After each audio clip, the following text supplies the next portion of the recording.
বনে একটি বুদ্ধিমান তোতা ছিল। একদিন সে মাটির নিচে 3টি ছোট বীজ খুঁজে পেল। তোতা ভাবল, এগুলো দিয়ে যদি কারোর ভালো হয় তাহলে বীজগুলোও আনন্দ পাবে। সেই দিন দুপুরে সে উড়ে গ্রামের দিকে গেল। তোতা দেখল এক বৃদ্ধা বসে কাঁদছে। কেন কাঁদছেন? তোতা জিজ্ঞেস করল। বৃদ্ধা বলল, আজ ঘরে খাবার নেই, কিছুই নেই। তোতা নরম গলায় বলল, এই নিন একটি বীজ, এটি রোপণ করুন, আগামীকাল আপনার উঠোনে খাবারের গাছ জন্মাবে। বৃদ্ধা অবাক হলেও বিশ্বাস করল। পরদিন তার উঠোনে সত্যিই ফল ভরা গাছ। তোতা দেখল গ্রামের এক ছেলের খুব রাগ ছিল।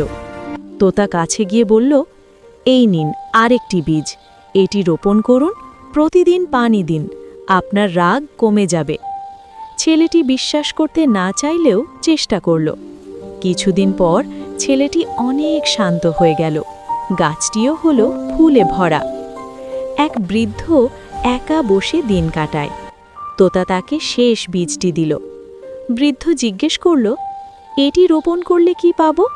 তোতা হেসে বলল, বন্ধু পাবেন। বৃদ্ধ বীজ রোপণ করল।